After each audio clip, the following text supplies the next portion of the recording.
Hey guys, and welcome back. I wanted to start off by apologizing for how long it's taken me to actually get this latest episode out to you guys, but as I explained in the video description of last episode, I kind of ran out of my backlog, so this is the first time I've actually had a chance to sit down and start recording again. So once again, I apologize, sorry for the delay. Now, something you might notice, we are at Beta 1.4. Yay! And also, but I will be getting into the later. First, I think I'd like to show you a couple changes. We have a new chest. And what's in this new chest? Garbage! Well, lots of cobble anyway. And other garbage. Some building supplies. And the chest you all have been waiting for, I'm sure. The goodies chest. It has changed quite a bit since you saw it last. I do recall someone left a comment asking, did I really think it was possible to make a stack of iron blocks? You know, the stuff out of ingots? Well, I think this might convince whoever it was that asked that. Apologies for not remembering your name. Bam. Oh yeah. That's over 5.5 stacks of iron. I think when I left off last, we were at about 2.5, maybe 3. It's been a while.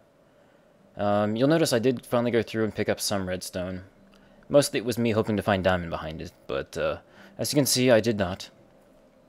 Picked up a bit more gold, a lot more slime balls, a couple more, another saddle, which I will explain later, and this might be the big one you're noticing now.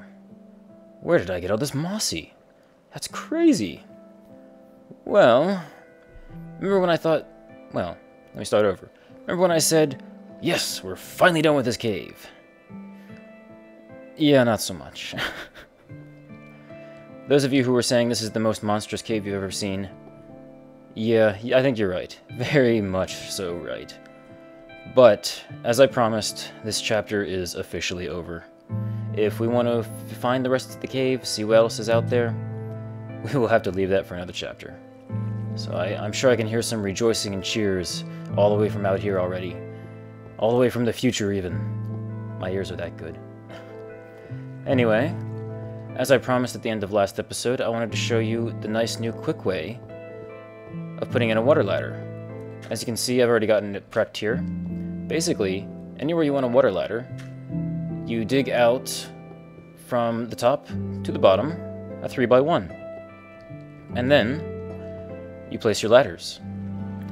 Once you have your ladders placed, you finally go back up to the top, and I will show you that once it is morning. As you can see, the moon is just now rising, and there's something looking at me. Whatever you are, get down here! Jump! Jump! Do it! Oh, okay. Anyway, yes. I will go ahead and wait for morning. Hate to cut out the music, but I think it is necessary, because you don't want to watch me just staring at the water. Alright, I'll be back in a second. Okay guys, I am back. It is once again morning. I actually ran up to the house and took a quick nap. Now, to be honest, I was rather hesitant to even go ahead and go through with this, as Notch has actually officially, I was going to say broken, but fixed the glitch that allowed the water ladder to be so wonderful. As an example, let me go ahead and show you up in the house our first water ladder. Don't worry, I will still show you the quick way to build one in case he ever undoes whatever he did. But here we go. Our water ladder. You may remember how wonderfully fast it was. How many times I was like, whee! Well, check it out now. Yeah. Kinda for speed. There is only one thing I've found that seems to work a little better, is if you sit in the corner, you can actually gain the speed boost of the ladder and the water, but nowhere near like you used to. And I gotta stop doing that. So, yeah. Sad. Anyway, Let me go ahead and show you the trick, the quicker way of building one. As I said, if he ever undoes this, because in the 1.4 update, one of the things he changed was that you move a lot slower through moving water, which is exactly what the water ladder relies on, is moving water. Anyway, now that you've got your 3x1, all the... Would you get off the ladder? Jeez. I hate that. You get too close to a ladder and it sucks you on. Anyway, now, let me get over here. Now that you have your 3x1, it goes from top to bottom, and the ladder is placed up, put your water at the top. I think this will work. Actually, let me block that off temporarily. And now it'll try to flow out, but the ladders will stop it. And it'll stop it all the way down. Would you stop clinging to the ladder? Anyway, now, on your way down, this is one thing that he did make better in 1.4. Go ahead and hold sneak and lock yourself into position. And start putting blocks between each ladder piece. All the way down. Be quiet, zombie. I'm talking to the people. Yes. They are still in there somewhere. And you know what? I don't care anymore. At least not in this chapter, anyway. We had plenty of fun in that place. So, how much further? Okay, we're almost there. I was about to say I'm going to cut ahead till we're done. But, like that... okay, good. Bam.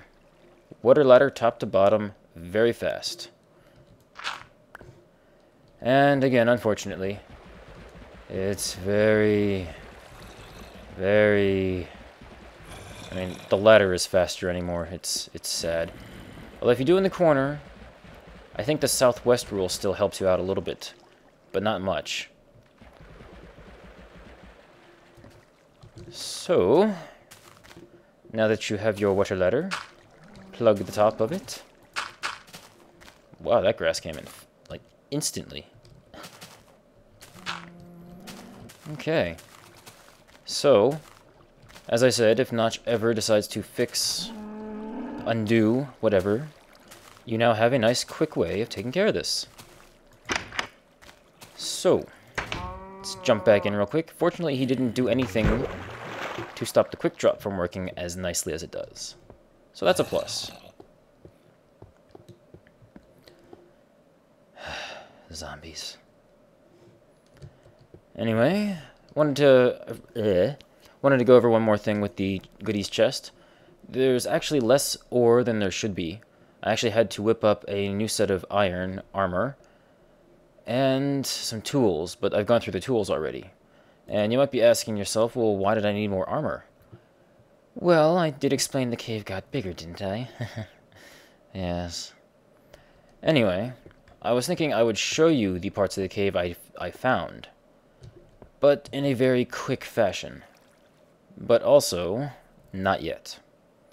For now, I want to go ahead and get into your options for Chapter 7. For those of you who are sick and tired of this cave, I think you are... Well, I think you have been very, very patient with me, especially if you did not vote for this spelunking expedition. So, without any further delays, let us go ahead and pick a good thing to stare at. How about the water? It's that whole ambiance thing. Okay, so, number 1. I've had some requests for it in the comments, and I thought, hey, could be interesting. Be a good chance to show off a lot of music, maybe. Try and construct a strip mine somewhere here in this cave, down at the same level we found diamonds at, and see what kind of resources we get out of that. Number 2, finally construct a farm, because given the amount of cave left and the amount of damage I keep taking, having to carry around that much pork is really not worth it.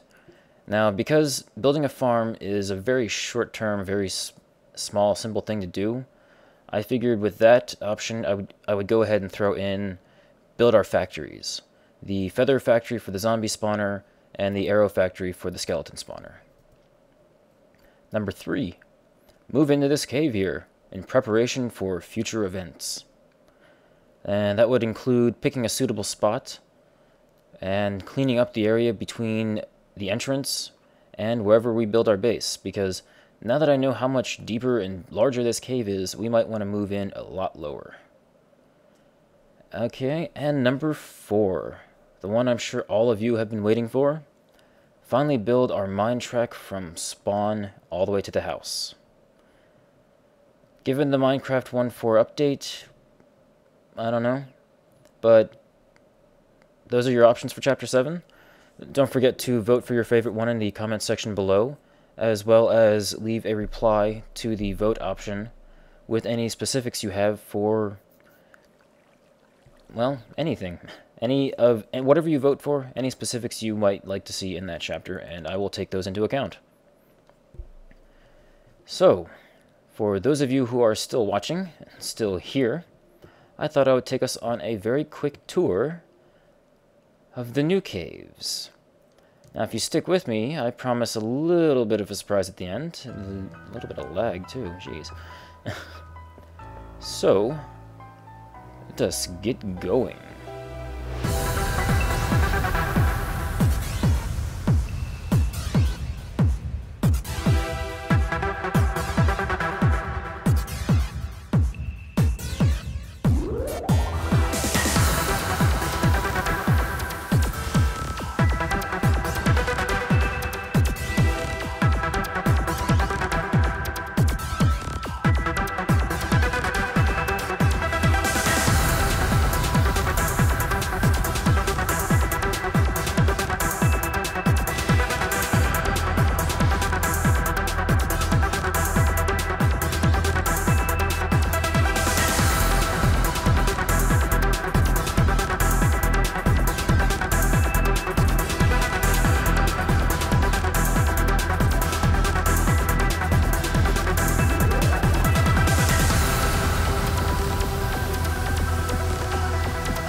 Okay guys, I hope you enjoyed that. This is the extent that I have actually traveled in this cave. So as you can tell, it is quite large. Yeah, this is about as far as I got. I believe the reason this hole is here, perhaps it's another one. I don't recall, it's been a while. Yes, we have a dead end here. A little dark. Yes, this is where I started having a lot of trouble. Lots of trouble. Run away! I was just trying to take the people on a tour. Leave me alone. Anyway, so yes, have not been in there yet. Have no idea how far it goes or how big it is. So I left everything here to share with you guys the actual retrieval of the goodies. Not a lot, but hey, I could definitely use some food after that skeleton. So, 1 extra zombie spawner. Now let me do a quick cut and I will show you a couple more things. Okay, we are starting to come up on it now, and I think you can see it already. You guys may remember a couple of episodes back, the interrupting zombie. Well, turns out it was interrupting zombies. Yes. Sneaky buggers. So, that is the explanation for all the extra mossy in our goodies box. I also decided to leave this one for everyone. So I'll go ahead and grab up all this stuff. And there's a little hole down here, but nothing worth showing off. So, 2 extra zombie spawners in this cave, off screen. Sorry about not having any recording of that, but it all happened when I was in here trying to run around and collect all the resources I know I had run past. Really? Spiders somewhere? Whatever. We are getting out of here. I do not want to spend any more time in here for a while. It was lots of fun, but lots of aggravation with all that water. Anyway, as I was saying, I was in here collecting up all the resources that I noticed we had missed while I was editing. And happened to come across some noises and decided, oh, fine, let's check it out. 90% of them turned out to be just tiny little zombie holes like we found before, but filled with skeletons and whatnot. Ah, yes. You might notice I cleaned this up a lot. Potential new base site? I don't know. I just felt it could use some cleaning up if we're going to turn that into a factory back there. Anyway, as I said, about 90% turned out to be tiny little holes with mobs in them, so it was like, that's fine, whatever. But those 2 times it ended up being a spawner. It was like, ah, really wish I had been recording then. But I have shown you now, and we are all up to date and caught up. So, on our way out of here, we're going to go drop off some things. And as I promised, something a little special at the end. You guys probably already saw it during the sped up section, but I'm going to go back for it. So I will see you in a few. Okay, we are back, and I am finally ready to check out what was back here. Now before I show you once again, you might recall the ground lighting for our one little singular cube of diamond. Well, it turns out the coal that was right here, that I was down here looking for, was hiding such a wonderful, wonderful treasure trove of more diamond. So, now that we are on screen, I think it is finally time that we were once again reunited. Ooh. Yeah. Ooh. I like it. So there we go, guys. 30 diamond in this cave at the moment. 10 back home. That is 40 diamond. It's been one heck of an experience in here, I will say that for sure. So, as I said before, don't forget to go to the comments section down below. Vote for your favorite choice for next chapter. And don't forget to leave any feedback about what you would like to see detail-wise with your vote. So, with that, and all this noise, I will see you guys again in the next chapter. So this is Nocturne. Thanks for watching, thanks for subscribing, and I will see you next time.